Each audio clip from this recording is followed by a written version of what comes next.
Welcome to a very, very special edition of a collaboration between Pensari Basketball and Basketball Zone, backed by popular request. My name is Robert, and who are you, sir? I am Leo. I feel like I got my mojo back because Scottie Barnes got his mojo back too, man. I was pumped watching that video, and I was pumped watching that man talk some you know what last night because that was a pleasant surprise, if I'm being honest. I mean, if we both watched a lot of Scotty in high school, that's Yeah, vintage Scotty. Someone made a very interesting point today. How are you saying vintage Scotty about a guy who's in his second year? Well, right. sir, I mean, some of us started watching this guy a lot earlier, and very excited to have this guy back. Now, fun fact is, I asked the community, the Pensar basketball community, what do you guys want more from us? And they said we want more Leo. And Appreciate that. today, I just got a lot of comments about we want less Scotty. So, what I say is, I give you one, I take one. So one for me, one for you. We're gonna do Okay. a video breakdown. So what are we doing here is we're gonna break down exactly how Scotty Barnes has turned around his season because I got to be honest, for a while there, it wasn't going so great for him. A little disappointing to start, but you never want to peak too early, right? And over the last Hmm. couple of games, it has been insane. Like the last three games, he's averaging 24 points per game. Through January, he's averaging 19 points per game. But we're going to get a little bit deeper than just raw box score. We're going to look at the analytics. Real, real, Uh, real quick, if mhm. you can use one word to describe the change for Scotty, what would it be? So like examples, like stability, like one word, if you can just name one that has been significant for him to change and get his mojo back. Clear. That's fair. Okay. Okay. Yeah, that talk with Brian was absolutely illuminating for me. To those of you who haven't checked out the interview with Brian, definitely go check it out. It was like, it just helped me clarify so many ideas that I had about what's going on with him, like just in terms of like understanding why is a guy who's so smart not aggressively attacking like aggressive drops. Like what is he thinking in that situation? And it's like I thought he was smart. I Hmm. kind of underestimated just how smart he was trying to figure all of this out. And one of the things that I've noticed is like recently, like we're gonna get into it with the film breakdown. So Hmm. that's like one part of this is gonna be some stats that I've pulled up. We're gonna get Leo's live reaction to it, and then Leo's gonna have some stuff that he's gonna get my live reaction to, and we're not accessing the same data sets, so it's gonna be probably a nice little learning experience for us and you at home. To those of you, I know this is a very awkward time for a live stream in Canada because a lot of people are at work. So we've only got like 41 people here. Usually, I think we average like, I don't know, like 300 for subs, but hopefully we'll get people into the back end of this stream. So the first part is going to be the stats, and then the second part, we're going to actually do film breakdown. So we're actually going to look at the last three games, and we're going to look at his assists, and we're going to see how he's doing this, and we're going to look at his shot chart. We're going to see like how he's evolved as a player. So do you want to go first? Do you want me to go first with the stats? Or you want to go one for one? Have I shared my screen yet? I have to click No. present, right? Yeah. Okay. Share screen. Uh, share. Erica plays in the house. Nice. Can you see my screen? Yes, I can. I can pull it up. Okay. Quick, So, quick thing. yep. Erica, you wanna post a link to your new books channel? I was just checking out something cool that Erica was doing. So, if we can give a little shout out to Erica, who's started a new YouTube channel, be happy to do that. All right, go ahead. So on basketball index, b-ball index, y'all know that we like to access this and show you guys these numbers, these different metrics. To me, they're very meticulous, and it gets into the nitty gritty of a lot of what players do well and what players don't do well. And they just updated their skill badges, which gives you some clarity of what type of player, you know, X, Y, and Z is. And I really enjoyed the skill badges for Scotty. Obviously, this can change from game to game or certain stretches of games. But how do you feel about him being a playmaking whiz and a closer? That's crazy. A closer, Scotty Barnes in his second season, Rob. I gotta tell you, I'm not that surprised about the closer badge. Do you know? Oh Do you know yeah? why? Do Why you know is why that? I'm not? I'm not that Why is surprised. that? Surprised about the closer badge. Okay. Um, oh, because of this. Holy cow.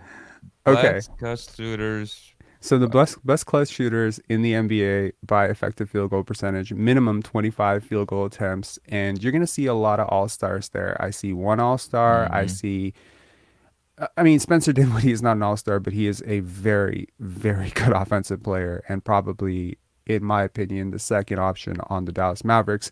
You have Brook Lopez, OG Anunoby, right? Like, I don't shoot to miss OG Anunoby. You have De'Aaron Fox and Bradley Beal.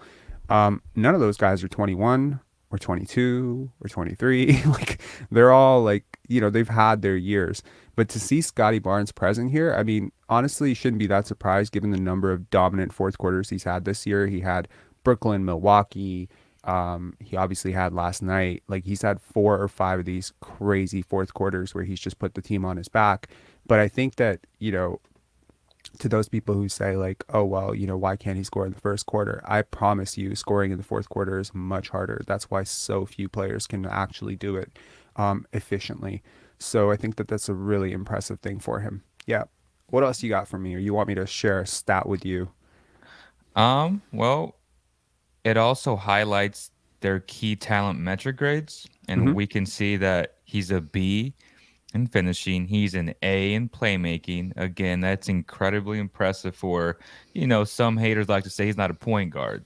Well, he has an A, and if you look at his playmaking, it ranks in the 94th percentile. So, to those people, yeah, he's a point guard, You and his know, offensive impact is an A minus. So that gives you an indication of how valuable he is to an offense. And if you surround Scottie Barnes with the right players, just like the Kings surrounded Fox and Sabonis with shooting with the capital S, mhm. and I think the Raptors' trajectory would be headed in the right direction.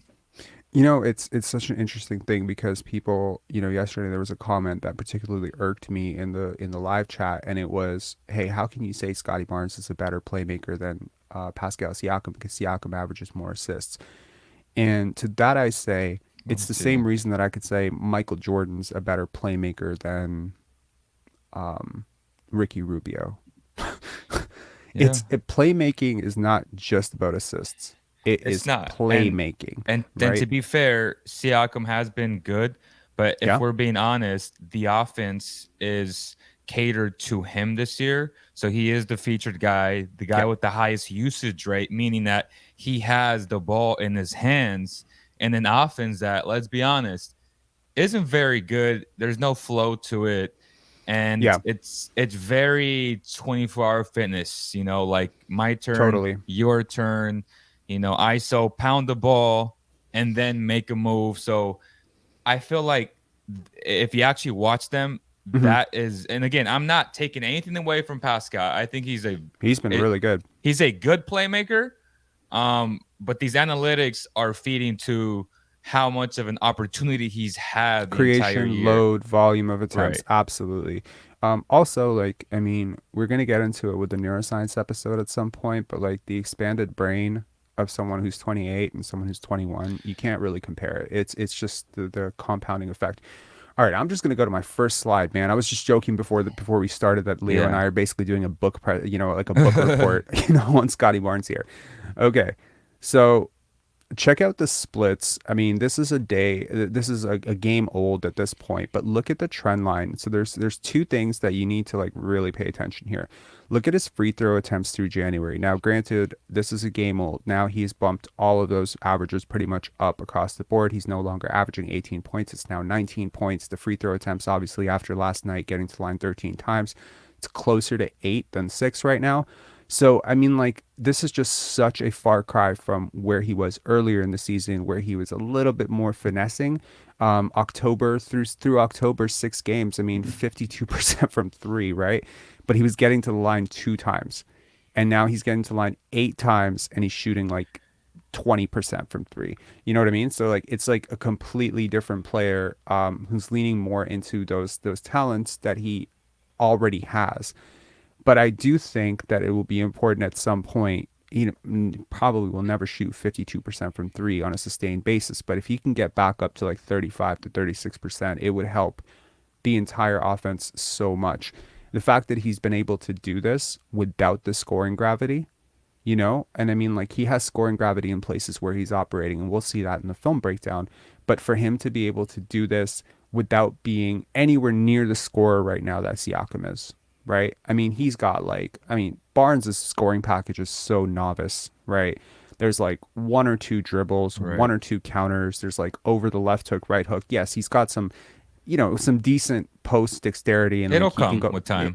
It will come, but it's a lot of that skill development package, right? Hmm. Um, let's see. Let's go to And slide. and I say it'll come because I know that he puts the work in Mm-hmm. into his game to where those things that'll take him to the next level offensively. Mm-hmm. I think his trainer is in the right headspace to help Totally. him elevate his game to those heights. And it takes time. He's in his second year. He's a young kid. As long as he continues to put the work in, he has all the physical attributes to be that guy, to be him. And yeah, I Not like can't Quentin wait. Grimes, eh? Yeah, So yeah. this is Scotty last year to this year. You know, advanced metrics versus per 100 possessions, and I mean, some people go per 75. Honestly, like tomato tomato. Hmm. But really, what we're seeing here is the scoring is pretty much on par with where he was last year. He's getting his shots completely differently in terms of, you know, self-generated versus not self-generated. The box plus minus, you know, has trended somewhere between, you know, 0 and 1.5 pretty much all year. Right now it's at 0.4. I think after last night it's at 0.6. So, value of a replacement again trending back up to where it was last year. But you guys got to understand like where these numbers were at the start of January and where they are right now. It's like literally night and day. If I asked everyone in the comments, guys in the chat, okay, so 2021 draft class, who do you think is the best offensive player in the 2021 draft class per the analytics? Give me an answer. Do you think it's Cade? Do you think it's Jalen Green? You see the big numbers that those guys put up. Do you think it's Franz? Do you think it's Scotty? Do you think it's Evan Mobley? Like, who do you think it is? Do you think it's Şengün? Like, where are we at, That's guys? my guy, by the way, Shangoon. Şengün. Oh my God, he is playing so well. Well, I did a little cross comparison because okay, so um check this out. So this is basically where Evan Mhm. Mobley, Cade Cunningham, and Jalen Green are, Hmm. right? So if people want to just I don't know revisit I'm this gonna say after, this real fast. Jalen is so freaking selfish. I just watched him play twice live mm, with Shangoon and Jalen Green, and yeah, holy cow, there was maybe one time out of 10 times on a slip that he could have, given to Shangoon, and he just looked him off those 9 times. Like yeah, he is. he's doing the exact same thing to Jabari Smith, man. It kind of sucks because I was a big Jabari Smith fan. So if you guys can see, obviously, like for Cade and for Jalen Green, like the defensive impact has not been great. The offensive impact has not been great either. Neither one of them is overly efficient. And for Evan Mobley, really, it's just creation right now. His defense is obviously next level, but creation and responsibility on offense, he hasn't been great. And to those who say, well, it's just because he has low usage, trust me, it's completely possible to be a second or third option and be like extremely good offensively. He just hasn't shot the ball very well. Hmm. Moving on from that, now we have, you know, some other guys, right? And to anyone out there who says, well, you know, Scotty's on the best team or he has the best teammates and that's why, you know, the next slide is going to be in his favor. That's also disagreeable because Franz Wagner is killing it in crafted offensive plus minus. He's just been really good. He's good. Yeah, He's really good. He's taken a massive step this year and he's been really good. Paolo for everything he's done has been incredible for a rookie. And honestly, if I he love was me a some rookie Paulo. last year, probably Scottie Barnes doesn't win rookie of the year because his numbers Probably. are just dominant. But the defense, you know, for Paolo, I think, you know, is a bit of a downer for me. Now, where's Scottie Barnes, right? So here are the three 21-year olds. Like these three and Franz for me are the best 21-year olds in the world right now. And obviously with Anthony Edwards and LaMelo Ball, they have the extra, they have the extra 2 years now. No, 1 year. They have the extra year of experience on I Scotty. I told you Lamelo better than Tyrese. He's not. Um, Anyways, not even close. You don't even want me to look at Tyrese. How Tyrese is older, but like I'm saying it's because he's 21. So like Lamelo doesn't play a lick of defense, dude. Like look at the defensive plus minus there. Yeah, he's Tyrese is awful. not great, but Anthony Edwards, honestly, probably the best of this bunch in my opinion, just in terms Yeah. of like where he is offensively and defensively, the balance. But Scotty's not far behind, and honestly, you can say I prefer the offensive package and impact of LaMelo Ball, but I will tell you that among all these players that we just showed you, I guarantee you Scotty is the furthest from developed offensively. He and Evan Mobley have like the greatest room to grow in terms of their package. Like when you look at Franz Wagner play, he doesn't strike you as like a 21-year-old. He strikes you as like a vet. His game is very advanced. Cade, very advanced. I think Cade was probably further at 18 than Scotty is today in terms of like total skills package, dribble package, all that stuff. So the fact that he's managed to be like a 75th percentile offensive player, Right. not among his peers, not for his age group, not among young players, because there he would probably be closer to 98th or 99th percentile. That's among rotation players in the league. Now, here's another staggering one. Um, this is the value of a replacement for all players taken in the 2021 NBA draft to date. Notice who is right on top, despite Right. quote unquote having the season from hell this year. That's right. It's Scottie Barnes and Evan Mobley and Franz Wagner. That is the impact of those three guys. Şengün, again, right behind them. So, Leo being a very big Şengün guy, totally not wrong on that one. Trey Murphy the third, a guy that I've often said the I Raptors love should him. target, like he's I fifth. had him 16th on my big board, and I was high on him. Like Trey, like not many people had Trey that high, but No, absolutely. Like I had him somewhere around like 18 to 20. So like I was totally wrong. But yeah, like Herb Jones, Bones Highland, right? So Bones is that high? yeah, he's great, man. So again, relative to draft pick, relative to position, Scotty is first despite being picked fourth.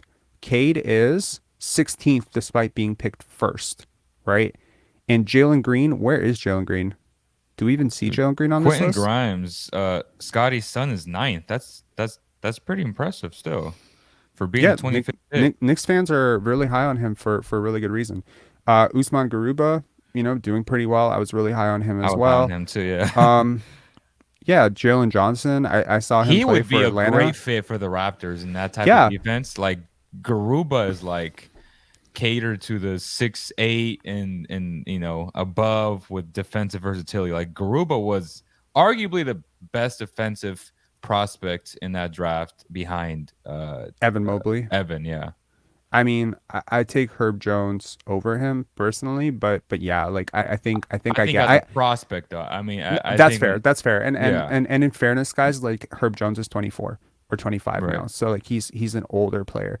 Um for people who think the Raptors don't draft well, Delano Banton is 23rd on this list, That's pretty good right? for being 46. That's half. Exactly. And ironically, despite very, very, very few minutes, David Johnson is 26th. And Wow. kudos and shout outs to David Johnson in his like what 5 minutes of NBA play for hitting that like clutch three for the Raptors 905 the other day. Loved watching that. So Okay that's then. kind of where we're at with the stats. And honestly, to anyone, who's sort of like, have the Raptors management kind of lost their touch? No, no, they haven't really actually. Can you explain what that means? Summer's asking, what does replacement value mean, Rob? Okay, so I'm gonna pull up an explanation of it right here, and we'll dig into it. Hold on. So it's not an overly complicated formula, but here. So value replacement is the term being thrown out of the MVP discussion. So typically, it is the greatest digger for like MVP odds. So it's you multiply the league average runs per. Hold on here. Just pull out the actual Definition. formula. No, the definition is clear, but the formula I want to figure out like exactly how the formula is. Where are we? Okay. Um so value replacement converts the box plus minus rate into an estimate of each player's overall contribution to the team measured versus the theoretical replacement player would provide, where the replacement player is defined as a player on a minimum salary or a normal member of the team's rotation. So to calculate the warp, the formula is simply box plus minus 2 times percentage of minutes played times games played divided by 82 yields the number of points the player is producing over a replacement player per 100 team possessions over an entire season. So it is cumulative, unlike Mm, box plus minus, where you could play like 30 games and it just takes the average. So like box plus minus is pretty freaking simple to figure out. You just look at the plus minus every single game and then you average it out. right. So box plus minus can be extremely misleading because you might have a player with like a run, with the starters, maybe like say for instance Mm, for Raptor fans out there, Malachi Flynn comes in with the other four starters and they go on a 10-0 run. He doesn't play for the rest of the game. He's plus 10 for the 100%. rest of the game, right? And if he does that 4 or 5 times, then he doesn't play for the rest of the season. Like he could end the season on like +6 box plus minus. There is a qualifier in terms of, and box plus minus is of course an offensive. They split it offense defense, but value of replacement is cumulative. And what I mean by that is when you see the value of a replacement there, it is actually scaled up to the number of games that someone has played. So obviously That playing more matters. games is going to increase your value of a replacement because health, what is that old saying? The best ability is availability. Yep. You have to consider that health, regardless of how many times Scotty has come up gimpy. And the fact that he's played through that, like that should not count against him necessarily, right? Like it's the same thing as like turnovers. Like you see the whole point of analytics is to wait out the biases, right? So for instance, like you take something like this slide that I was showing, right? To go through it, right? So you're going to have true shooting percentage, right? And maybe for like a high level role player who's like a fourth or fifth option, their true shooting percentage is going to be higher because defenses don't hone in on them as much, right? But then their creation and load is going to be lower, right? So it balances itself out, right? So shot quality, which is a measure of, the theoretical shot diet relative to your shot diet. Like how well do you map out? Like, do you take a ton of like mid-range shots? Are you taking like or open corner threes, etc.? So shot quality is going to be related to a true shooting percentage. So these things are supposed to wait out, and that's how you come up with, in the end, you come up with something concrete. Like it's because too often in the past we had like very rudimentary measures like PER, Hollinger's PER, and you would have like a rim running big like uh, Andre Drummond, right? Yeah. And that guy would like lead the league in PER or something like Yep. crazy like that. And it was just it would overinflate the value of a rebound without any sort of context over the role the player is playing, how many rebounds were available. It's like blocks per game, right? I vastly prefer block percentage. So you take a guy like Jaren Jackson Jr., right? Maybe his blocks per game aren't as like crazy as maybe some guys in the year past, right? But that's because of minutes, right? But you look at his block percentage, like 11, I think he's north of 11% on block percentage, right? Crazy. That's crazy. That's absolutely My insane. Like number two guy on my draft board. Just saying, Jaren Jackson. there you go. Like he's incredible. Like he's He he's one of the, is. he's one of the best big man defenders in NBA history this And it's year. funny because when young big men come into the league, like Hmm. he would foul like effing crazy his first 2 years. I don't know if you remember that, but that's because big men, especially young kids, he was the youngest in the draft, I think, at 18 coming in, and he would foul a ton. But on the tape, like if you watched him at Michigan State, you saw all of the qualities, all of the versatility, and that's why I had him number. I was like, he is to me the clear best big man in this class. Behind obviously number one and number two behind Luca, but Jaren Jackson is now living up to that hype, and he had a lot of injuries his first 3 years. He would foul like crazy, but you always saw that upside. And now I'm happy that even with block percentages, that it's showing up how impactful he was when he played. So kudos to this guy who has just put the work in. Yeah, no, I agree. Okay, so let's look at the shot chart. Is there a way to make to get it? So that okay, so I flashed his shot chart yesterday, but what we're gonna do here is we actually make it interactive. So now we can actually hover over the Oh various yeah, parts that's exactly, cool. right? So we can actually see. So I've often talked about a corner where Scotty is really good from and a corner where Scotty is really bad from, and how. Fifty So to explain percent. anyone how this shot chart really works, it's basically the larger the blot, the more the volume, right? So you can see from there. Can you see this? It's 50%. Yeah. Okay. Yeah. So go to the next one right next to it there. Go down a little bit. Yeah. Next one is inside, which is not what we want him to take shots, right? Mm-hmm. If you go to the other corner, is his bad corner, Yeah. which he's at 16%. And he's yeah, Um, exactly. And he's 4 of 24. 24, and So over like here he's 7 to 14. Okay. exactly. So we need to flip that for him, right? And it's just so Hmm. often, unfortunately, and defenses know this, right? This is all in the scouting report. Scottie Barnes, good from one corner, not good from the other corner. They're going to react differently. So what we've noticed over the last few games with Scottie is that we have seen him increasingly putting himself in positions to score. Like the three he hit yesterday, which corner do you think it was from? Yeah. It was from the good corner, Yeah. because he was 46% before last night. Right. So He now was he's he was six 50. for 13, and now he's yeah, exactly. Okay. So he's actually better just in general on this side. Because Yeah, over here he's 29%, 9 of 31. And over here is 33.3, is 8 of 24, which is 35.8 league average. So he's almost at league average on, is this the, it's my right. I don't know if to y'all, is it y'all left, is it your left? no. So the way I see it is that this is backwards, right? Like Okay. I would look at it from the way the player looks at it. I don't know how other people do this. I might be dyslexic, but Yeah, like me too. I don't know what side it is. Is it? yeah. Because So for me, it's on my right. yeah. So I would consider it left. So this is the left Okay. side. Okay. Now, is there any precedence to a right-handed player being better from their left side? I I'm don't better know. left. No, I'm literally better going, and I'm right-handed going left. It just makes sense because you jump off of what your left. Yeah. When you go for layups and vice versa. So it makes a lot of sense that he's better from his right. Oh, sorry, from his left, being a right-handed player. Yeah. Because when you sidestep, you're going to your left because it's incredibly hard to go to your right and get into your shot motion. When you go to your left, you have that energy coming, this way and then Yeah. pulling up with the right. So it makes a lot of sense. Mm-hmm.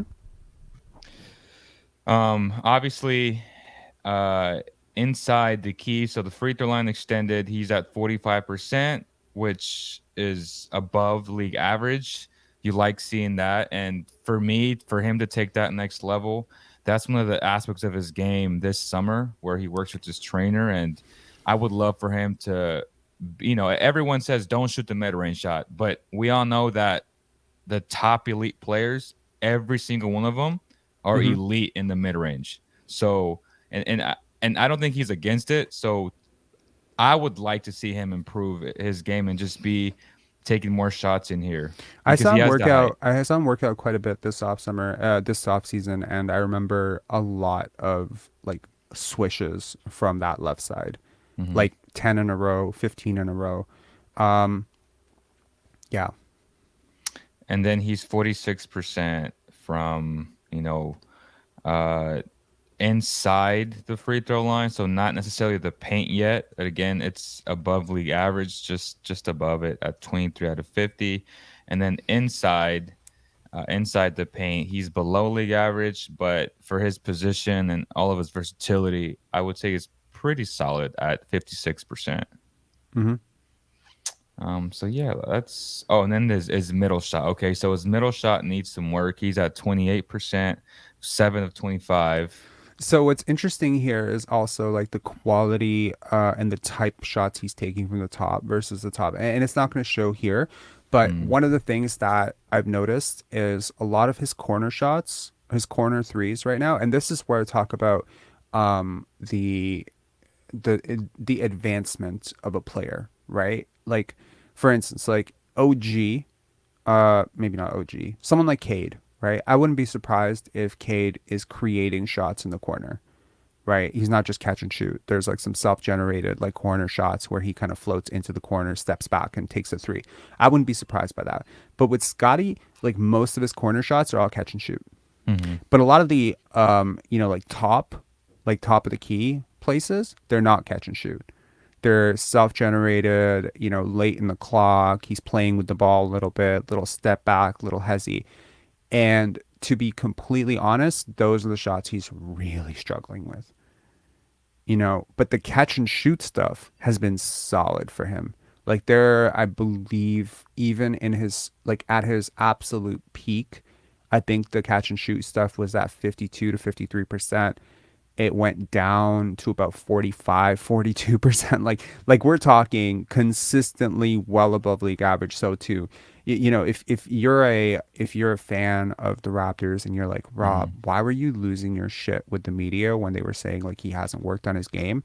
It's like, bro, like you understand the work that it takes to go from a 26% catch and shoot shooter to like 42%. It's freaking like it takes 2 a days for an entire summer. It takes insane commitment to change your shot form.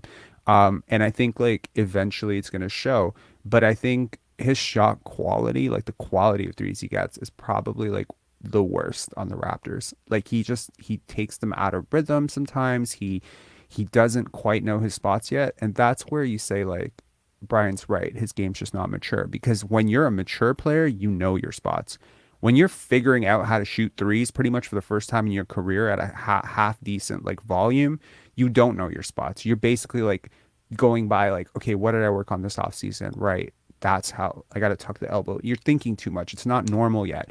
So the neural Mm-hmm. pathways between that shot and the release and all of this, all of the mechanisms that need like all of this time to form in your brain, they're not cemented or rigid yet. So now it's just like trying to like remember, wait, what did my trainer say? Like how am I supposed to adjust this shot?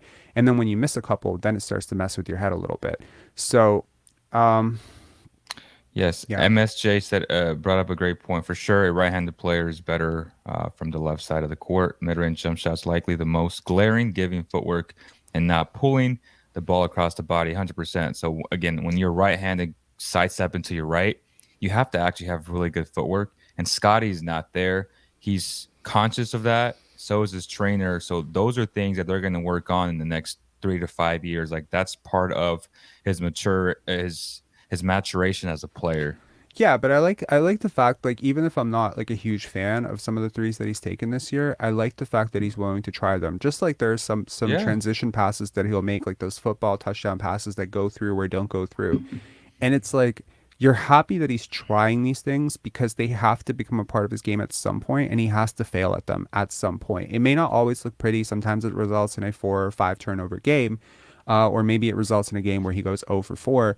But what I don't necessarily like is like if he lives in a box, right? Like if he just lives in the box where he just says, okay, I'm only gonna take corner catch and shoot threes. It's like no, man. Like let it fly a couple times. Know your strengths and weaknesses. So like late in the game, we've seen Scotty now 2 games, where he's at a clutch three after not pretty much hitting a three the entire game up to that Right. point in a month where he's shooting 18 to 20% from three, but still having the ability to hit the clutch three. Well, why?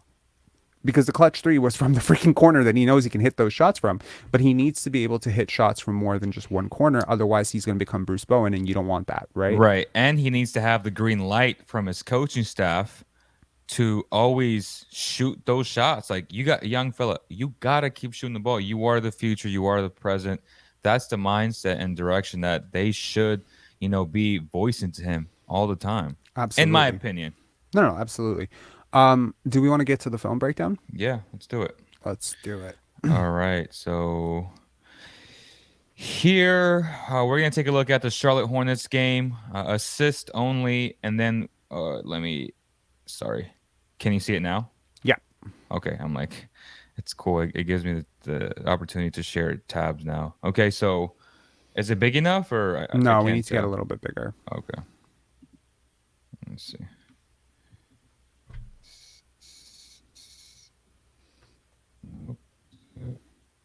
This big enough? Yeah, that's good. So we're doing assist only, and against the Hornets. And in this first one, I thought it was pretty incredible. The fact that it was a real bad pass. I can stop it in frame here. He almost didn't catch the ball, but he has really good hands, and he actually salvaged the pass. And in this moment right here, let me see. He's looking at Gary Trent. He knows the pass is there for him, but he also understands that a higher percentage shot literally is a floater layup. Hmm. And he knows all this. So for him to really diagnose it, process it this fast while trying to control the basketball I agree. is just incredible. So great stuff there by Scottie Barnes. On the second one here, let me see. In the second one here, we see a nice little roll and then kick. So to your point, I think we were having this discussion um, off air, but his ability to again, even though guys know that he's not quote unquote a great shooter, he still Hmm. puts so much pressure on defenses by driving slash attacking and just kicking. Like this is an intuition how you process the game a lot like a Sabonis does for the Kings, like Joker does, like bigger type players, even Ben Simmons. We all know that these guys aren't great shooters, but they understand that the intuition and the instincts of a player is to always overhelp and collapse. And he understands that. So when that happens, game's over for the defense because he is a willing passer. He wants to pass. Like that's what he wants to do. So great stuff there to hit Siakam for the shot. And over here we see Jacob Paramus says, "Whoa, mm, didn't realize how tough these passes are watching it live." Absolutely, man. Like some of the stuff that Jokic does, like Jokic is one of my favorite players, and oh I my think I've been god, on yeah. record like about 100 times saying that Arvydas Sabonis is my all-time favorite player. Yeah, you You got have. to understand the value of height, width, and passing. When you combine those three, you Hmm. create an offensive force like that's basically a superhero in terms of Yeah. basketball, right? Because so someone like I'm gonna show these guys a picture and like like Leo, you can sort of react to this too Okay. because I mean it's from last night's game and it sort of shows when I say that like you can't really stop what this guy's doing. This is exactly what I mean. So take a look at this Let me picture here. see. Put it up on the screen. Right, that's the one I was. Yep. Like that's just crazy. You have five New York defenders collapsing on Scotty there, right? And he sees everything. He can so the dexterity of like being able to throw it left, throw it right, throw it accurately, and combined with the width, the strength to be able to fight off like a scrambling defense, like who's trying to like scratch him, like get in his way. The fact that he's tall enough, like if that's Fred VanVleet, that's a turnover. And Yeah. it just simply, I'm not throwing shade on Fred VanVleet. It's just the 100%. physics of being 6 feet tall versus being 6'8", 6'9".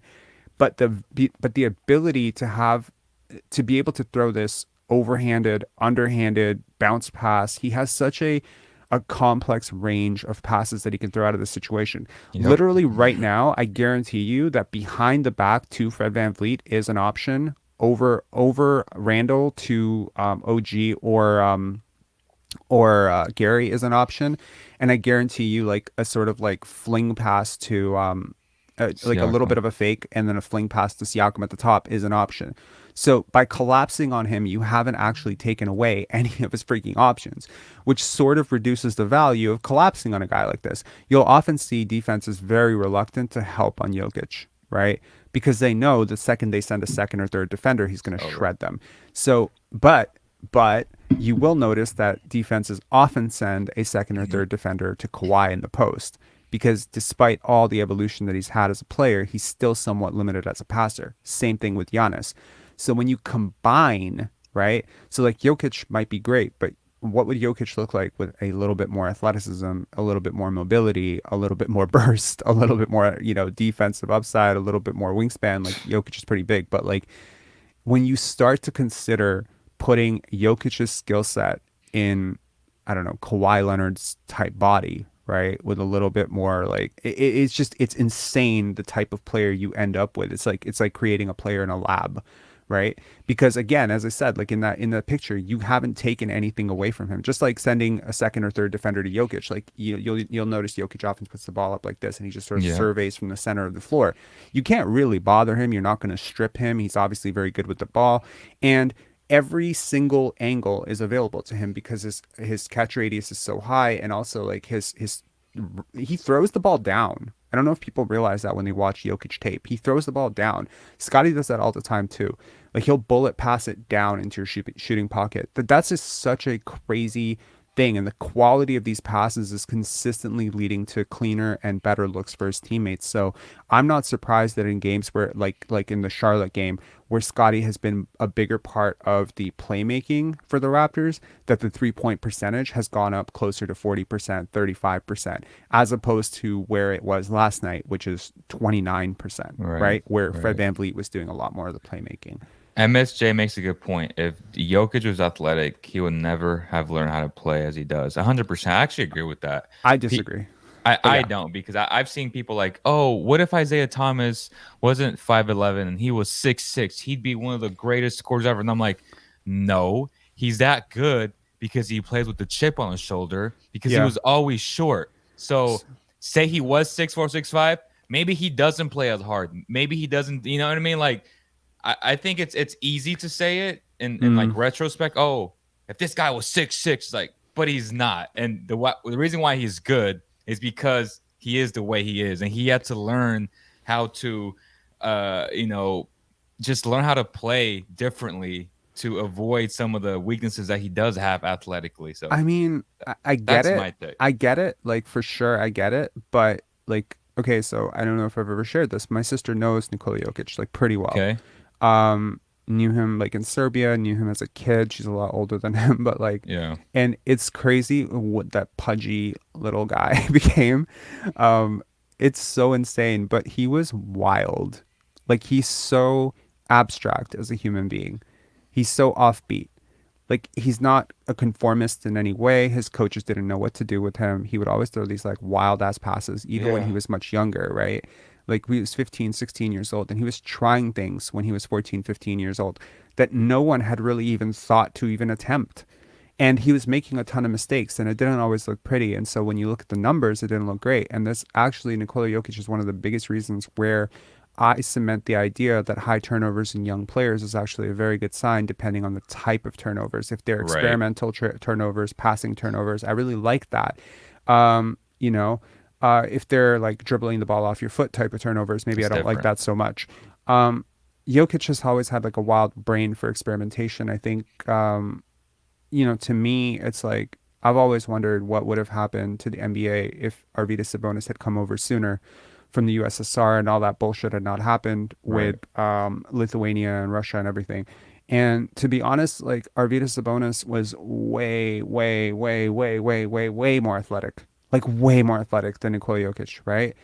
I think the difference here in how Jokic is able to combat the lack of quote unquote traditional normative athleticism is coordination. His foot hand coordination, his hand eye coordination is next level. The other thing that one of his early coaches had said was that his fingers, like the ability, the connection between his brain and his fingers, not specifically his hands, but his fingers, because when you're throwing a pass, you know this because you play, your fingers are the last decision makers on your shots and your passes. And so Hmm. to have the ability to manipulate your fingers in such a way that you can actually spin the ball in a particular way. Some of the passes that Nikola Jokic throws, like thinking basketball has been sort of like harping on this. His fifth most impressive pass every single game is basically everyone else's best pass of their career. So the stuff he's doing is not even like remotely possible. And for those who are saying like, oh, it's just a show off thing, it's not a show off thing actually, because if those very highly creative and unexpected passes, like the flick over the shoulder and the behind the back stuff, if that stuff is like properly timed to the right player and also on target, you're buying that player all sorts of time because the Right. defender does not have time to react to how unexpected that pass was, right? So I just think that some of the stuff Scotty's doing, like that toss, and we'll look at it in the New Right. York game last night, like to OG, no one saw that coming. I'm watching the game. I didn't see that. I didn't think he had an angle for it, but he found the angle for it. And by the time the defense reacts, it's just way too late, right? So, anyways, let's just get on Let's with keep this. going. Yeah. Yes, basketball is literally a split-second game. Like the way you process it is just incredible. So here we see the it was Gary Trent giving Scotty an entry behind the 3-point line. That was a split cut action here with Van Vliet and Gary Trent Jr. And he finds him. Like that is part of the split cut action that the Kings are very good at. It's read and react. Hmm. So just let me go back. So as you guys can see, his first option was here. He didn't like it, and obviously he knows that Lamelo had his head turned. He already sees that, and just on the dime, perfect back cut too by Gary Trent. So give him credit there as well. Agreed. Achua, let me see here. Achua, oh, good defense there, Scotty. And at this point, Scotty already knows where everybody's at. He knows there's a guy behind him. He knows there's two guys in front of him and a guy to the side of him. So he's going to manipulate the defense here. And this is great because he already gave it up. And that's part of being a great point guard is always having your head up and just being a willing guy because there's so many dudes that will just pound the ball and not give up that heads up play right away. So 1 second later, and that play disappears. Yeah. exactly 100%, man. So good stuff there. Here we see Gary once again. Uh, Bad overplay by my guy Cody Martin, and a great cut here. Scotty finds him, but to give you some context, he's looking at it. You can't do anything about this because again, 6'8", 6'9", with this type of um, ability to pass the ball, and it's just poetry in motion, man. Like, yes, it's a simple pass, but sometimes a simple pass isn't the easiest pass to make because if it was that easy, everybody would be doing it. I mean, Um, but when you see Gary Trent catch that pass, there's mhm, no extra motion required. It's right. literally right in stride, placed right exactly where he needs it. He doesn't need to reach. He doesn't need to gather. He doesn't need to like Yep. regain balance. Because when you're in motion, catching passes in motion, even for guys who have really good hands, if you throw it just off target, you cut their motion. So now they have to regather themselves. And by the Right. time, like everything in the NBA is literally being timed out to quarter seconds, Hmm. fractions of a second. Fraction of a second too late, you miss it. Fraction of a second too late, he blocks it. So Yep. these fractions of a second and these guys who see things like one or two plays ahead and are able to just adjust, it's literally like 1-2%, guys. Everything is like 1-2%. Every missed shot is 1-2% off, unless it's like all those bricks like we saw last night. Right. Unfortunately, there are some air balls. Raptor fans have gotten quite used to like 6 or 7 air balls every single game, but yeah. Okay, so here we see Fred Van Vliet attack the paint, which is what Raptor fans want this guy to do. Hmm. Uh, Passes it to Scotty. Scotty right away. He knows the defense is in scramble mode. Again, everybody doesn't make the obvious. This is obvious to us on the outside looking in because we're watching the game from an aerial view. But a lot of guys would have just shot this ball. But this guy understands that if you just boom boom right away, then it's a quality shot to a better shooter. So heads up play. How long between when Fred got it to him and when he got it to Gary? Can we just look at the shot clock there? So from the catch, let's see. It's at 15. It was like almost It's at 14. Yeah. it was It's basically half a like, second. can we just play that out in real time? Not the whole thing. Obviously, we don't Yeah. get a copyright, but like just from the catch to the pass. Yeah. One misses. It's I'm at one miss. Like Yeah. it's less than half a second that it took for him to process where that next pass is going to be. Now, touch passes are not like okay, whatever, but like Yeah. I think that was really impressive. This is That's impressive. crazy. That is crazy because so he knows that if he passes it right here, it's a deflection, right? Or a steal. But because he waited that extra like and then he just let it go, Uh, that is just again the way you can process the game, the way he manipulated with his eyes and with his motion in midair. Again, jump passes are not suggested, or you don't like to teach that. But when you're able to manipulate a defense and know what you want to do, so if you use it to, I guess if you use it and you're under control, it's okay. And some guys aren't. Most guys aren't. But Scottie Barnes knew what he wanted to do, and that was one of his options to do a jump pass. Kind of stop in midair and then throw the pass. Like that was really I impressive, dream man. of a day where that leads Sports Center highlights. Okay, moving on. Achua. Let me see. Here we see they give the ball. Okay. Give the ball to Scotty. Free throw line extended. Here we go. Okay. Nice give and go. Okay. So it's just I don't think these should count as assists. And that's just a whole NBA thing, right? But it does. And we'll give him credit there. And then the last one. Let me see. The last one is to give it to Scotty in the entry. Nice pick here by Gary. A great, great entry pass to his opposite hand. Again, in motion. You don't have to regather. It allows him to just go straight up with the basketball. And Like that's a also good understanding pass. like where's the 7 footer right now. Right. Like understanding all of these sort of things, like who does he have sealed, what's the advantage for the offense, who do I need to get it out to, because yeah, like I mean very easily he could take the shot, he could pass it back out to Gary, Mm-hmm. Mm-hmm. right? But evaluating all of those options, it's like, does Gary have the easier shot here or does OG have the easier shot here? And it's very clear that it's OG, right? OG in the Precious. post, Precious. sorry, Precious. Precious in the post. Yes. Like Precious in the post is like, he's a good player down low. He's got a huge size advantage there. Yeah. And the pass was far enough to where the defender couldn't get to it. So, and now at this point, it's barbecue chicken for Precious because he's such a freak athletically. Yeah. So yeah, so that was the assists. Now we get to watch Raptors Hawks. Let me share this tab instead. Is this big enough for you guys? Yeah. Okay. This is a Barnes cutting dunk. Okay, so just a a huge defensive breakdown here by John Collins, Hold on. right? Let me try to adjust the screen so that we are not in the way of it. Let me see. Also, is it possible to make it a little bit bigger? Let me see. Uh, Oh, great. You no. can't see us anymore, but Wait, great. wait, wait, wait, wait. Awesome. Does this work?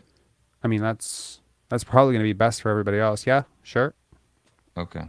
Just make sure not to let it play like too long. Yeah. Yeah. Okay, so I I made a mistake. So the breakdown here, as I always talk about, is guards don't communicate, but that's really specific, especially when it comes to a guy like Trey Young. Hmm. We see a great back pick here by Gary Trent Jr. Uh, Obviously, Trey's supposed to switch here. He doesn't, and he acts like, "Oh my God, great pass!" And then John Collins is giving him crap for it, like, "Bro, what did you do?" Um, Hot take. Trey Young's about to get traded. oof. Moving on. Moving on. Let me see. Okay, so on the second one, we see uh, we should probably see what they are because I don't want to get copyrighted. Let me see. The second one's a made shot as well. It's a running layup. Let's see. Okay, so in transition. Okay. So this is okay pass from Siakam, but the ability for Scotty to kind of push him off, but not so oblivion to where that the refs have to call an offensive foul. It gave him Yeah. enough room because it was underthrown, Yeah. and Scotty just took advantage of it. I love it. His guy's heads up play all the time, man. You gotta love it. Um, Here Yeah, we man, that see. standing reach, that catch radius, the big hands, like all of Yep. these things play such a huge part when it comes to like catching these kind of awkward passes and transition hard passes. Where it's just like if you just take one of those elements out of the equation, he's not catching that pass. No, he's not. He's not. And here we see a driving floating. Let me see. Okay, so we get little two little picks there for him, and another pick. Very bad spacing, obviously. This is just more of a designed offensive scheme that the Raptors have. And that's not a shot. And again, we're here to point out also his weaknesses. This is not a good shot. He It's a knows terrible shot, this. and Yeah. what makes it even worse is that Siakam is wide open. Hmm. And this is like an easy pass to Siakam. So it's interesting. Like people, everyone said that against the Hawks, he had this great game, Hmm. and we're actually looking at a game that I was not so high on. And this is one of the reasons why I didn't think his decision making was as sharp. So the previous game against the Hornets, I thought great game. Someone today, I think in a community post, was like, "Oh my God, like you never point out any of Scottie's like, Oh yeah, we do. yeah, we do. Like Yeah, we we do. really. And this game, like where everyone was looking at the raw box score and being like, "Oh my God, he's the only player who showed up." I'm like, he actually had kind of a so-so game. This shot is one of the things. Like I'm not used to watching Scottie Barnes miss a wide open shooter like this, and Pascal Siakam's good enough from the corner that this is an Yes, obvious pass. very, very much. Again, very fair. Here you go, guys. We're talking bad about Scotty, guys. It's not just all kumbaya. But yes, he did miss him there. Here we again an entry into the high post. So here we see four out, right? One, two, three, four. A lot better spacing. Hmm. Um, and it gives Scotty an opportunity to get into his one-on-one package, which again, so part of that footwork that we're It's just talking bad about, shot selections. yeah, that this is bad. But it wouldn't be bad if he had a mature game, a mature one-on-one game, which we can all agree that it's not there yet. Okay, so this is stuff that Siakam does a lot. So you know, he's trying to get You know what Siakam would do here? his Siakam would go middle, then he would yeah, twirl to like he would spin and then to fall his outside backwards. hand, and then he would scream and he would get to the foul line, and that's good for Siakam, right? Yeah. But what like let's just watch what Barnes does here again. So like, Okay. I mean, I mean, AJ Griffin is a competent defender, but like right here. Yes. Like So the right here, spacing is so bad here. Look at Boucher and Precious. Like yes. what are you guys doing? Like one of you needs to be outside so that he has an angle also. Like so this is like sort of a bad offense Yes. complicated by bad spacing, right? So the idea here was for Precious to run to the corner and then for Boucher to come into this slot so that Scotty can find him. But Scotty, what happened was it's a bad shot, but he also saw that both of his guys were in the same area, so it didn't give him anything to pass to. So at this point, he's actually looking at them like right here, like, oh man, they're in the same spot. So he was Yeah. forced to take the shot. You know what? Um, Sorry for coughing, guys. There's a couple of times where I've seen this happen with Scotty, where he gets confused between two options. I saw mhm. him once where he pretty much passed to the air and then ended up guarding the pass until it fell out of bounds. Like he was like, should I pass? Should I score? And he just basically threw it up into the air. He's done that a couple of times this year, and I've noticed it. And it's like, it's good that he sees all this stuff, but it's like his brain is still scrambling to be like, which one of those things should I do? Should I pass? Should I shoot? And then he kind of does a pass to the rim.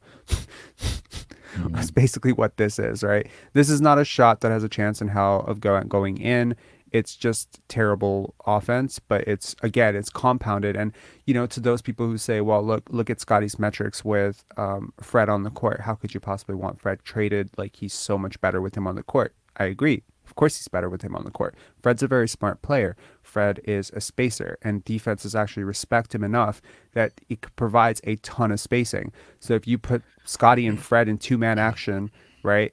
you're always going to have a defender who's going to have to react to Fred moving out to the 3 point line. It's always going to give Scottie either an outlet to, get out of like a tight situation, or for an assist to Fred, assist to somebody else, or it's going to give him like one on one.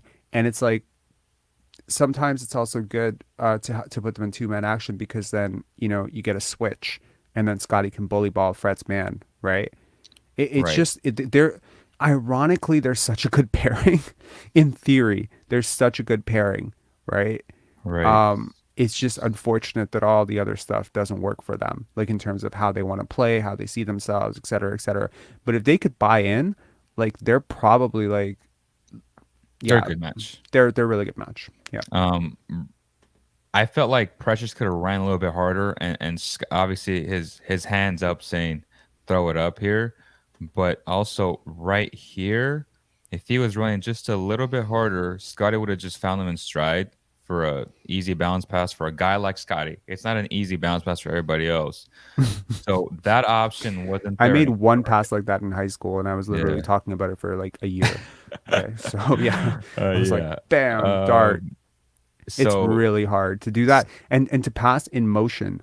It's very right. different to pass from a stationary position, but Yep. to pass when you are in motion, Right here. plus when the other player is in motion, Hmm. especially when you're sprinting, dude, this is not for everybody. There's like one out of every like 100 Right. players who can make that play in the NBA, not college. Like there's So like one this player in college basketball right now who can make that play. so this split second is gone. Okay, so they proceed. They proceed by continuing to play. At this point, Precious is raising his hand like, okay, throw it up. Hmm. Um, and for me, he missed him again. One of the rare occurrences from Scottie Barnes, because 9 out of 10 times he's This is going an to alley oop. hit you in stride. Yeah, 100%. He missed him. I don't know what he saw, Mm, but he continued to go with it and he missed it. And this is something that he's gonna go back and be like, damn, I missed yep. it. So learning experiences. Man, Learning so like if you experiences. guys go back to the post game of the Atlanta Hawks, now you have a clear idea of why I said Scotty did not have a great game. Hmm. Despite, Hmm. again, like this statistical, the box score says he had a great game, Right. right? But he didn't have a great game, and this is why. Um, Eesh. Eesh. Yeah, that's not a good pass. Um, what is this? Why do they stop? See, this is what I hate. Like, I guess it's off topic, but there's no movement.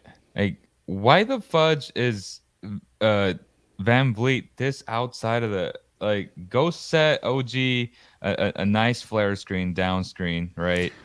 For this guy to pop up and give Right. Scotty an option. Like, I mean, if there's anyone that I'm gonna excuse being that far from the rim, it's gonna be Van Vliet and Flynn. The only reason I say that is because you consider the angles, right? Right now, Van Vliet, maybe he's a little far up, right? Maybe he could be a little bit closer. But the defense is absolutely. not just going to forget about him there. So they have to space out to him. So what that does is it creates the gap. And the gap is like if you hover between the two defenders, basically that's the gap, right? Like so as Van Vliet shifts, like that was actually really smart. Van Vliet actually shifting down, right? Because like I hope the chat sort of understands what I'm saying, even if I'm not clarifying it very well. Is if Van Vliet is closer to the 3 point line, i.e., a place where he could actually score from, that defender could actually help on Scotty and still Right. recover in time back to Fred Van So Vliet. So by so spacing out yes. more, like I actually like what I don't like is when Siakam does it. That drives me freaking insane because the defense Yeah. doesn't react to it. So having non-shooters 35 feet from the basket makes absolutely no freaking sense. But having a Dame Lillard or a Steph Curry, or yeah, even shooting 32% from three, Fred Van Vliet, because he can actually still make that shot. So Right. defenses have to respect him. Like they S- haven't caught up to his scouting report yet. Like when they do, he's going to be out of the league. But like for now, they're still guarding Fred Van Vliet like he's Freddie Van Vliet. Like they're still guarding him like he's Freddie All Star. Not quite, but they're still giving him that inkling of respect. I guarantee you, if this is a year ago, that defender is up over the 3 point line. Yeah. So to your point, the reason why uh Fred Van Vliet was this far out it was an isolation play call Hmm. for Scotty to attack, but my gripe isn't uh, against this particular play. It's just against the whole offense. Like again, I would have preferred for this guy to set a screen for him and there be a second pass, which Scotty would have hit OG on the flare screen up here if Van Vliet sets the screen on here. But they know what they're gonna do at this point, right? Like it's so obvious. The scanner report is this. Like they know Scotty's going 1-on-1. So when we talk about shot quality, Yeah. that's where things get messy. You know what I would have liked to see on this play? And What? this is just like, I mean, for those listening at home who might just be able to envision this, when Van Vliet was closer to the corner, if you back up a few frames, okay. So what I would have liked to see in this is for okay, it's actually for the position of OG and Precious to be reversed Mm-hmm. in this offense, right? So you have OG who's down and Precious coming up, right? No, sorry, Boucher. It's Boucher, right? Boucher. Yeah. So, and then what I would have liked to see is for Boucher to set a pick for OG to then come out to the three or to Right. pop up to the corner. And then for Fred to go from where he is right now to the opposite corner.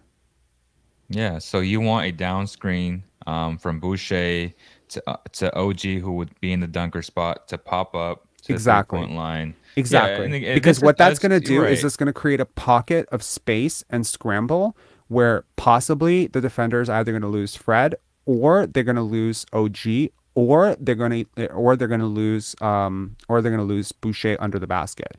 One of those Yeah. three things is going to happen. By putting Boucher there and putting and parking Anunoby there, I don't think that you're necessarily, because right now Anunoby is not in like a realistic like great place to be passed to, right? Right. He's also, because sideline, baseline, these are extra defenders, right? So like right now, I can actually guard OG Anunoby with a foot in the paint as the defender. 100%. So we're So upset at just the scheme and how they're playing. Not necessarily this isolated play because it was a mhm, call for Scotty to go 1-on-1. absolutely. Sir Katz has a really good question here, What do you say? which may be worth a minor detour in our thought process here. Name four players you think would fit best with Scotty in the NBA. You want to do a bit of a draft? Just Kevin name. Herter would be one. I like that. Yeah. Uh, I would like a second playmaker with him. So one that is mid-tier usage rate. Let me think about someone like that. More like a Bojan Bogdanovic. I would say a guy that has size who can play make a little bit. You're just gonna put Scotty with four white guys, aren't you? I'm just saying. Okay, my let me think. Okay, so we got Scotty, Kevin. Jokic and Wait. Domas. We're just gonna. I see what you're doing. I see what Um, you're doing. You're building the s- Sacramento Kings. You're making center, him Chris Webber. center. I'm gonna go with Jaren Jackson. All right. Okay. So I'm Okay. going Jaren Jackson. He has other abilities offensively too. He He can like shoot. He can Jaren shoot. Jackson can come off a damn double staggered flare and shoot the ball in motion. Like it's Mm-hmm. crazy, but Yep. he can do that. So that's 3, 4. We need one more. We got four Boyan. Let me see a point guard, not named Fred Van Vliet. Um, You can make the team as unrealistic and godly as possible. Like, to be honest. Oh, I would say more like realistic, I mean, but realistic enough. Don't put him with Giannis and Kevin you're Durant, right, but right. like So, and then a point guard. he is the point Uh, guard. yeah, more of like a secondary point guard who can just shoot lights out. Hmm. Do you have any options already with the three that we chose? No, but I really like your Jaren Jackson Jr. Um, okay, let's see Uh, here. Let me see. So Jaren Jackson, Kevin Herter, Boyan, Scotty. That's four, and then the fifth guy.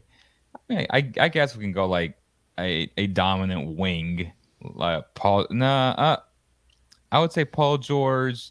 You can put guys like Jalen Brown. Yeah, I'm You put literally I'm creating my ideal Scotty five, and I have Jaren Jackson Jr. and Jalen Brown right now.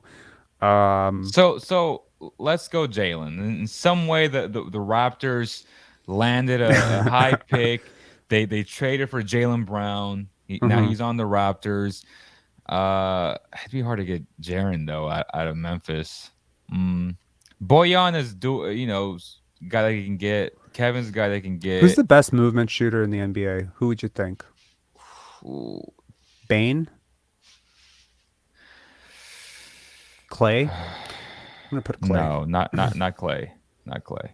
He's shooting 39% on really high volume, like really high volume. God, bro, if we're talking strictly movement, Kevin's been amazing this year. I mean, he's been probably the best, like percentage wise. Okay, Yeah. are you ready for my Scotty five? I didn't hear no godly stuff, but go ahead. JJ, JB, Clay, Dame, Scotty. Oh, yeah. That's solid as hell.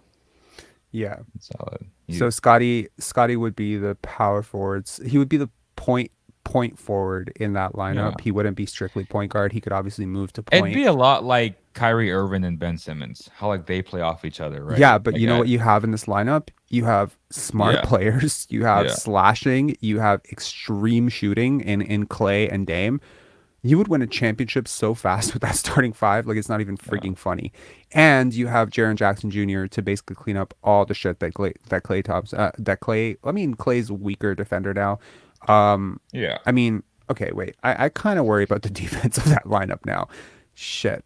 Yeah, because Jalen well, Brown is not nearly good enough as a defender to make up for this. You know what? yeah, he is. Yeah, he is. He's You're okay. only. It's more so Dame. He's your negative, but he puts up so much offense that to me it's Clay. So if you switch Clay with somebody else, But I love Clay. I love Clay Thompson. Um, this team gets to like Gregory, Shea Gilgeous-Alexander. Well, now we're just building super yeah, teams, aren't we? yeah. Um, I could have built like a super team around him, but I was trying to be like more realistic. I mean, Kevin Uh, Herter. okay, so let's get back to those shots, driving layup shot, turnaround jump shot. I am curious to see what he did here. So they feed him the ball again. Okay, so I'm not mad at the shot. Mhm. Um, I just hate the F in spacing, man. Like for for me, it's why are you there, Siakam? Like, bro, cut all the way through so you don't have to drag your man and Scotty. Again, Scotty's under the impression here that he's going to cut all the way through and not allow his man to cheat on him. But that's Yeah, what honestly, happens. if you know how to play basketball, this offense will drive you absolutely mental because it's like you can't predict based on like how a guy's moving where he's going to end up in a play. Like I can't predict it. I know Scotty can't really predict it. I mean, he's getting to know his teammates right now. Like he was asking him post game, like, what do you know about your teammates or something? And he said, I think I know everything about this team. I was just like, man, that's funny.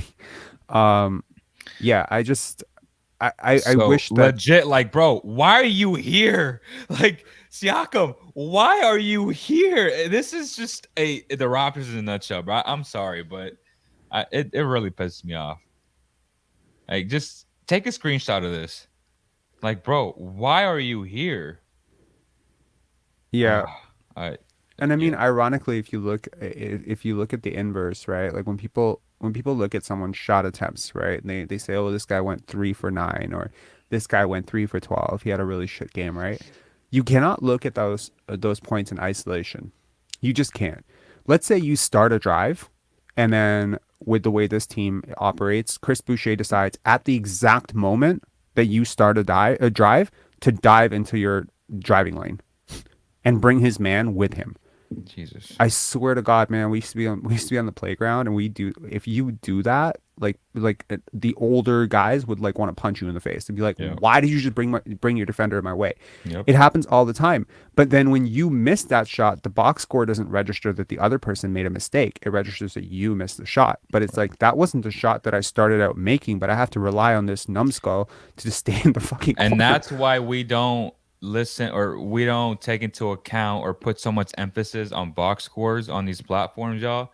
Y'all come here to essentially, see the game in a different light. I think that's both of our goals, right? To like really Yeah, educate people absolutely. on shining some light on, hey, box score depictions aren't everything. Like just because you Absolutely. scored 30 points doesn't actually make you that good. You know Look what I at mean? how many Like, points Scotty scored in this game. I don't think either one of us would say that he had a good game. So it's like yeah. exactly the point, right? But it's like for most people, when they say this guy went 10 for 23, it's like how much was he helped and how much was he hurt by his teammates? How much was it strength of opposition? That also matters, right? I mean, if you score 10 for 23 and you're a primary creator and you drew double teams all night, right?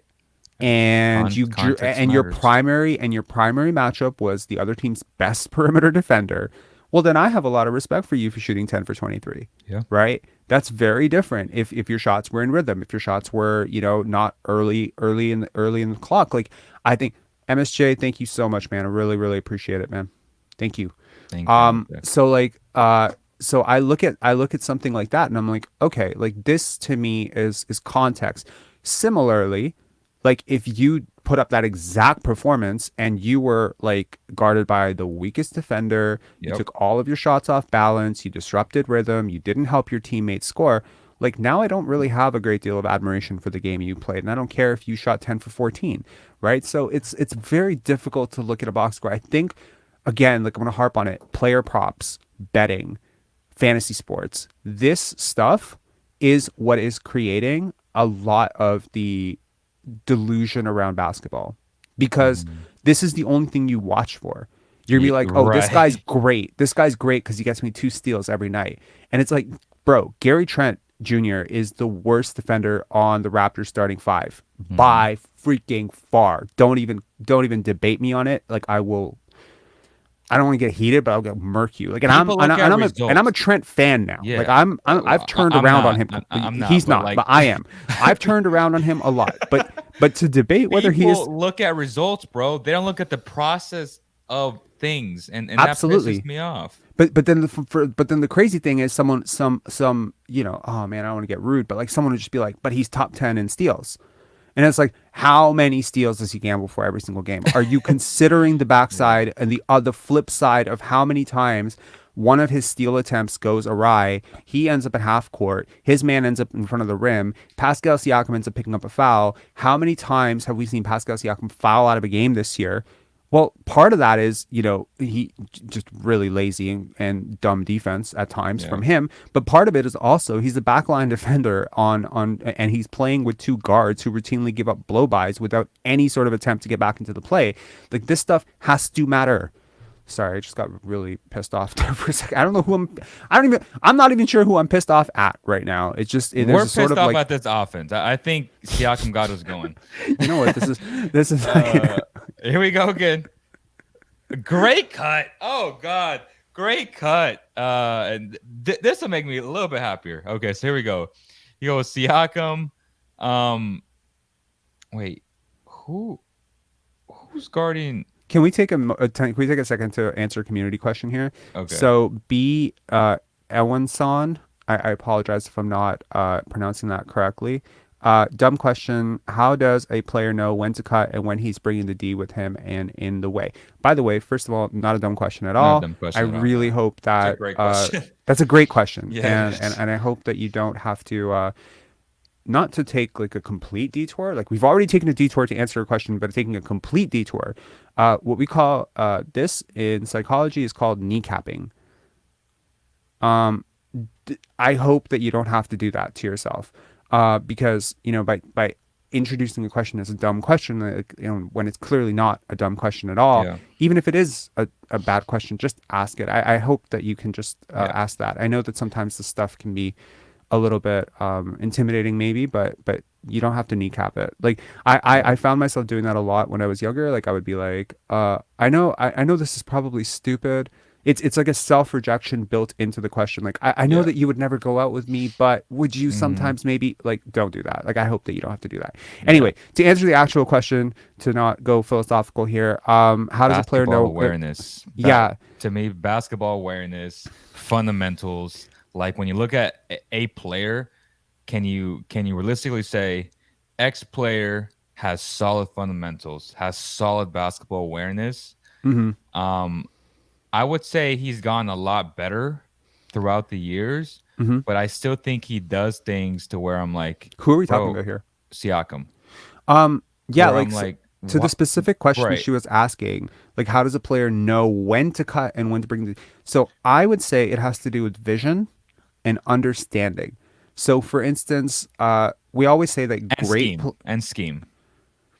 And scheme because sometimes the scheme makes you go a certain direction. Okay, so we're gonna start here and you're gonna set the screen and set and end here. I feel like there's no direction right now. And I'm being maybe I'm talking too much shit about Nick, but I feel like there is no direction overall with this offensive scheme right now. Like it's really bad. it's had its moments, like it's had good moments and bad moments over the last Of 4 games. course. But I will say to this, forward vision in basketball is really Yeah. important to understand. Like for instance, Kyle Lowry, Scottie Pippen are two players that often were great anticipators on defense. You would often see Kyle draw a charge, and because he was smaller, right, he would sometimes manage to get in the way of a defender before the defender even saw him. He would sneak behind an offensive player, and when the offensive player would get out of the way, because they would do that, he would be right there and he would draw a charge.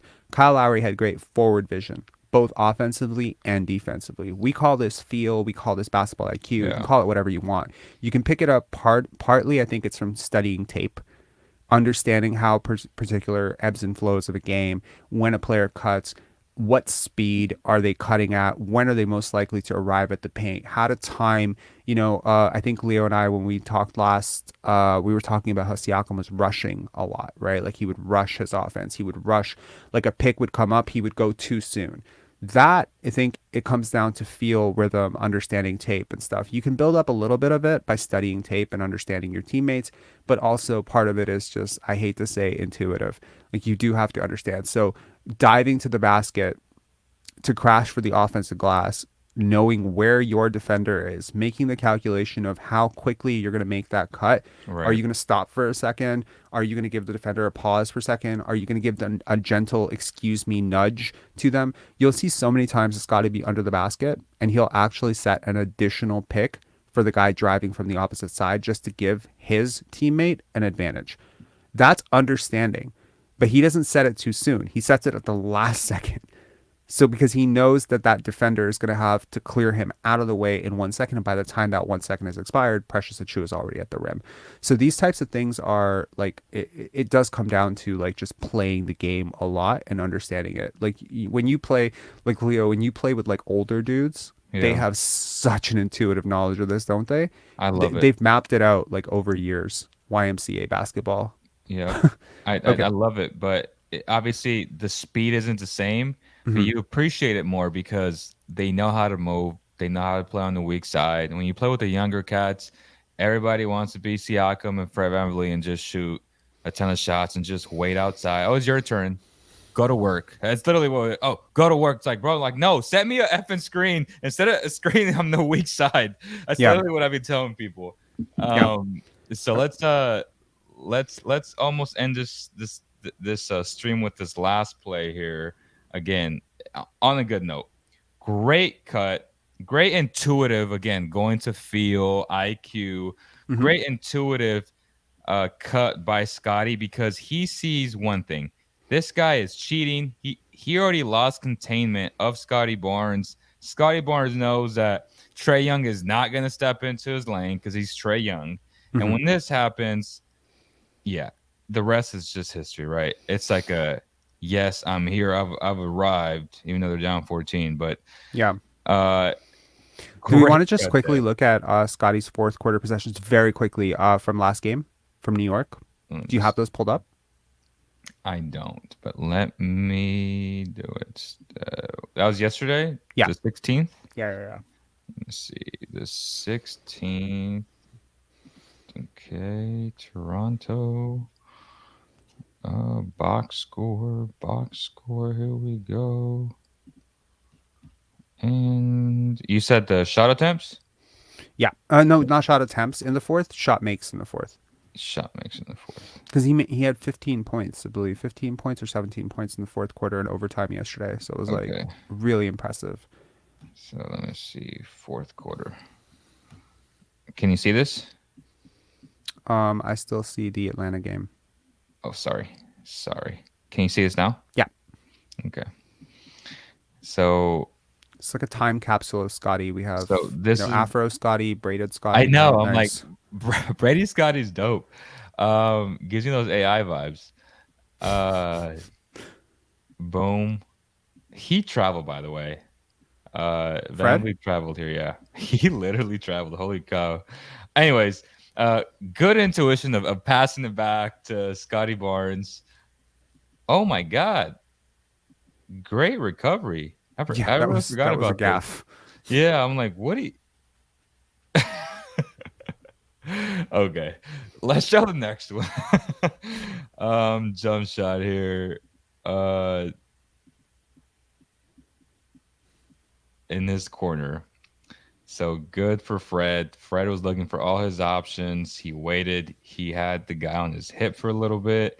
He could have gone here, bounce pass to OG. His last option, unfortunately, was Scotty, which is he was the most open, and he did find them. This is where he's 50% from, right? Yep. Boom, boom. Again, it does come down to your teammates looking for you and for your teammates creating for you. So if they can do that more for Scotty, he is going to shoot a higher percentage just by Yeah. default. Just to show everybody again, maybe people who missed it earlier, this is Scotty's shot chart. As you can see in that corner, in that Yeah. left corner, which is where he shot from. Like we can So if here it we is, yeah. 50%, 7 of 14. The other corner, 4 of 24. 16%. So there is a big difference. There's more shots, obviously. Yeah, and like one thing we didn't talk about at all, and I mean I know we have to wrap up because the Raptors literally play the Bucks in 40 minutes, but one of the things that was happening a lot earlier in the year was a larger percentage of his shots were coming from mid-range, and I think that that was something we needed to actually snuff out Still because here. So he's at 46 or 45, which yeah, again, and that's just not a great shot, right? Like 45% from mid-range, I mean, it's okay. Especially if the defense is it's leaving not you bad. wide open. Not It's bad. not bad. Like it's kind of average, right? Yeah. But if that's gonna make up like 20% of your shot attempts, that's terrible, right? Like it needs to be Because you're like a not last great at it yet. Because you're not great at it yet. But as you said earlier, sometimes you have to make mistakes and you just have to go through it, see if it works for you right now. And he yeah. kind of went through it, right? He's like, it's not working for I me. kind of come from the European school of thought on this, which is like learn from outside, move inside, then extend back, right? So, Mm. I like prefer to be able to like shoot That's threes. the opposite of what we do here. Yeah, We start in exactly. the And inside and then we move backwards. who was your last MVP? Who was Yeah, your you're MVP right. before that? Who was your MVP before that? Yeah, like you want to build up like and honestly Kawhi kind of learned the game this way too, right? If you really think about it, what was Kawhi in San Antonio? He was a corner spot up shooter. He kind of replaced Bruce Bowen in that, corner spot up range. And it's when he became more of a star primary option that he started to extend more to the mid-range stuff. And honestly, what you practice is what you become good at, right? So like the muscle memory and the pull-ups and the ranges and your hot spots in the mid-range. I just don't think that mid-range shots are great shots in the NBA for non-stars. And Scotty's not a star right now. We might feel like Scotty. he's great. He's a good player, but he's not a superstar right now. So until he becomes a superstar, I don't want to see that Yeah. mid-range percentage. Even if he shoots 50% from mid-range, it's not a great shot for him right now. It has to be within the context. It has to be like, oh, shot clock's expiring. There's nothing else for him because I would rather he pass that out to a three-point shooter who shoots 32%, 33% from three than, take that shot because Yes. 33% from three and 50% from mid-range are the same. So Scotty Mahomes Mm-hmm. is posting up, and he throws that out to OG, who continues to attack. And this is just a great physical, as I like to say, we start from the inside in America. Great stuff here by Scottie Barnes. Goes into the body of Julius Randle, and he gets the end. One, he is talking, he's yapping, and you gotta love the energy because he's going like this, like, hey man, I'm him. I'm him. So yes. And the last one was his dunk shot. So good spacing here for the most part, right? This is a 5 out. Scottie's about to go to work. This guy is cheating because he knows that Precious is an okay shooter. And from the corner, he's much better than anywhere else in the court. But he attacks it. He attacks it. He pushes back out. And look at what Scottie did to his defender there. That is the sort of underrated part. Yeah. He basically cleared his defender out of the way so that Precious would have a clear lane. Just yeah, like everyone just can you expand the screen a little bit more? Yeah. This would be like a terrible time to get a copyright strike. Yeah. Yeah. So after he makes the pass, this is the secret value of Scottie, which you don't really have another teammate who does this for their teammates. Look at how he clears this man out. He sealed him right here. Yeah, look at him. Next play. Oh, oh, oh, oh. Look at that. He basically bulldozed the guy out of the way. And I mean, that's not going to be an offensive foul because he's not doing anything illegal with his hands. And he's just moving. Like you can't impede a guy's movement on the court. If anything, like that's a foul on the other guy. I think that's RJ on him. No, this is Mitchell. Oh no. On Scottie. Yeah, yes, on Scottie. That's RJ, he's right? actually holding him. Yeah. Yeah, he's holding him back. Like, I mean, that's a freaking foul. But Scottie still has the presence of mind to move him out of the way because if Scottie just jumps out of this play, like let's say he doesn't slowly sort of back RJ out, but let's say he just dives out to the 3-point line or something. Now he's kind of screwing Precious Achiuwa over because now Precious Achiuwa has a second defender. Yep. Right. And great defense by Mitchell and great awareness. To recap this, he sealed him. He got position just in case for this. So heads up play by Scottie Barnes here. He grabs the offensive rebound over a smaller guy like RJ, and he just goes up with it, man. I mean, Ronan Dan says Kyle Lowry used to do this to clear lanes for his teammates. Kyle Absolutely. Holy cow. Yes. That guy. The caboose, man. It's the caboose. And he could actually do it. Like he could actually clear out small forwards because he was small. He was strong enough to do that. And that's like, I think the sort of underrated part of Scottie's game is all this little stuff that he does. So, just in case there's a media member who checks this out later, who happens to cover the Toronto Raptors, when Scottie Barnes is telling you that he does all these small little things that maybe don't show up in the box score to help his team win, this is what we're talking about. I hope that today's video has been cool for some people. We'll see you, like I'll see you at least after the game for the post game live. But I want to thank Leo for coming on and doing this. This video is also available on Basketball Zone.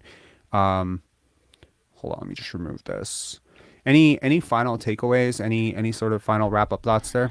For Scottie Barnes to take the next level, I think you asked me that, right? To kind of end the show.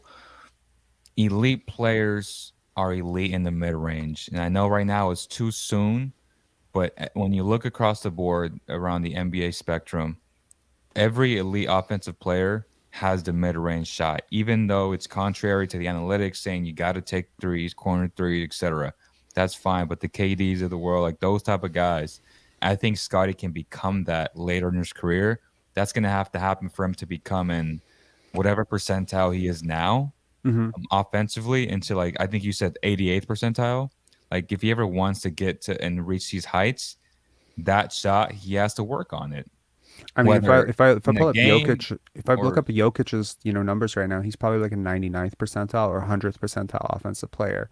And so Joker is literally the best mid-range. Again, to my point, Joker is the best mid-range shooter, high volume too. In the NBA, is he better than Durant? It's not Chris Paul. It's not Kevin Durant.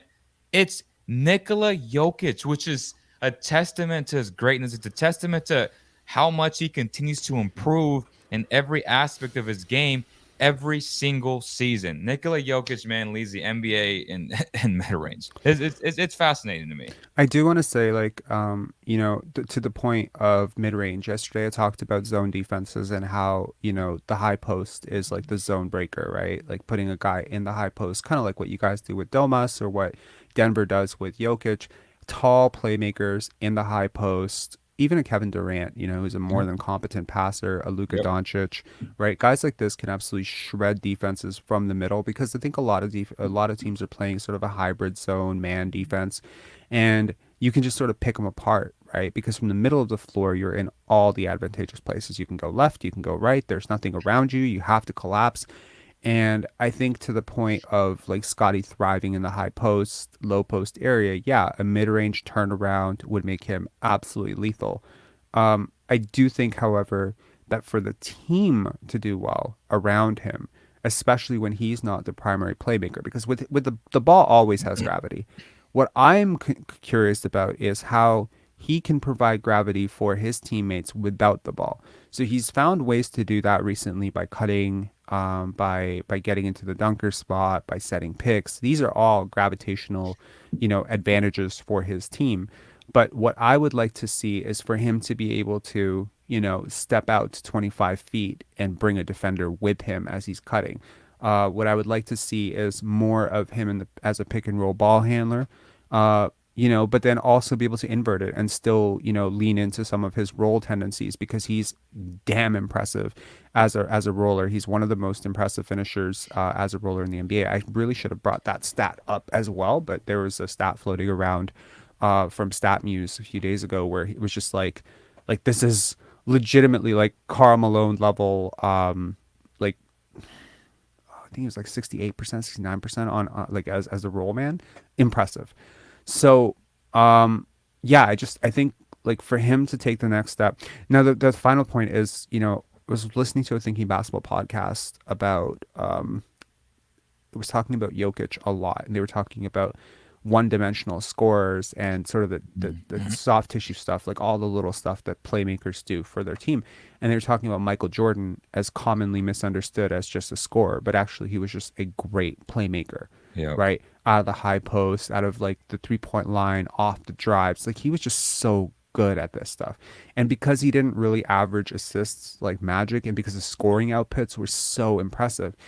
And what it got me thinking was there are a lot of guys like this in NBA history that were so underrated as playmakers because they scored so much and we didn't talk about their playmaking. Guys like Jordan were impressive playmakers. Tracy McGrady, really impressive playmaker. Love T Kobe Mac. Bryant, more than competent playmaker. So I think that when I asked Brian the question, and one of the most like I've thought about that conversation 100 times since I've had it, obviously, because it was such an honor to do it and so cool to pick his brain about what he sees in Scotty's game.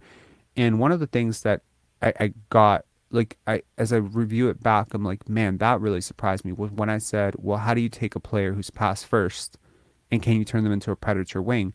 And he sort of just rejected the notion that Scotty was pass first, Mm. which was really interesting because he would know, right? He would know better than me. He would know better than you. Um, and so the concept really isn't that Scotty is pass first. The Scotty is playmaker first. He will always make the right play. So It's just LeBron.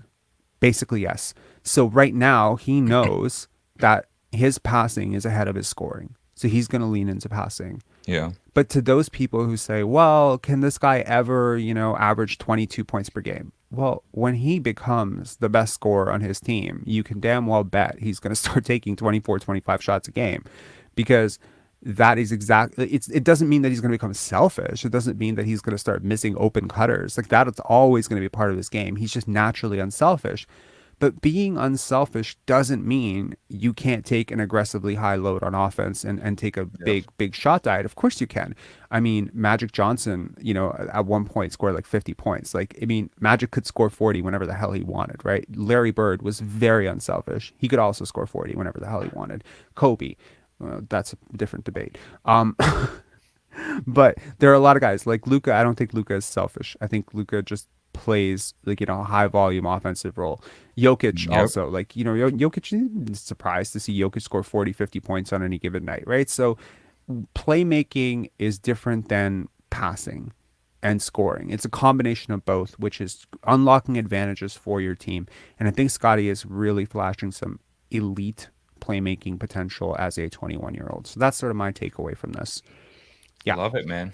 Yeah. That's Anyways, guys, to those of you still listening, either on the Basketball Zone feed or the Pensari Basketball feed, please give both channels a follow and a subscribe.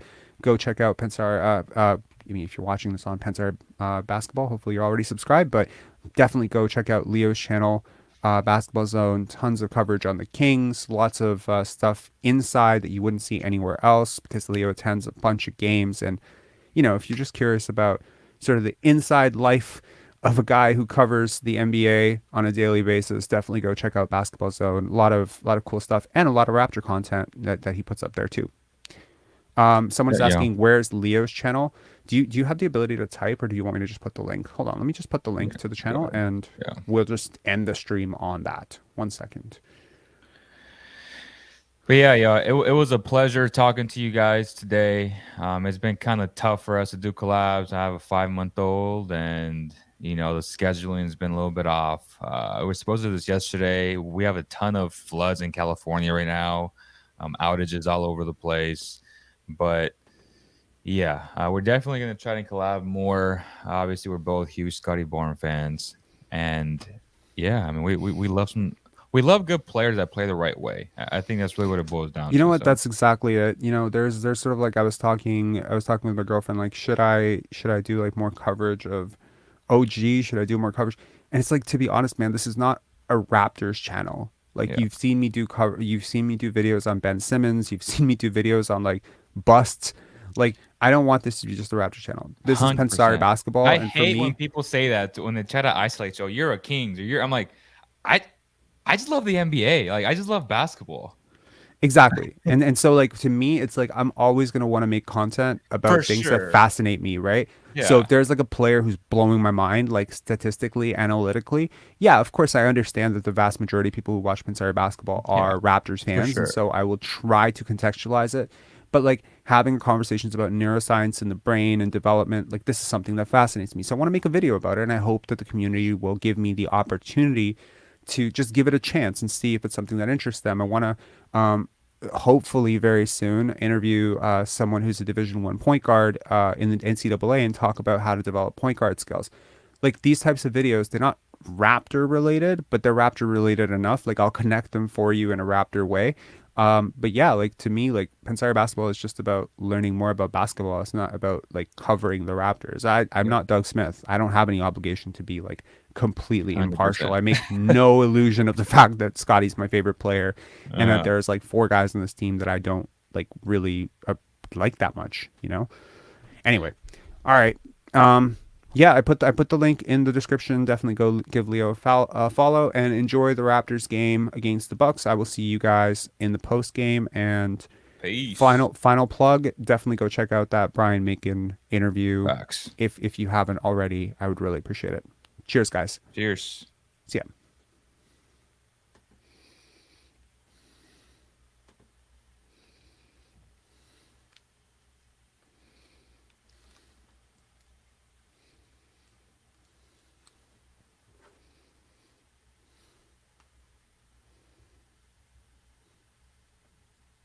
Hmm? Hmm? Hmm?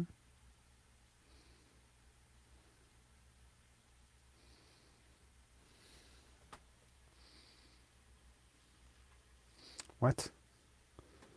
Am I still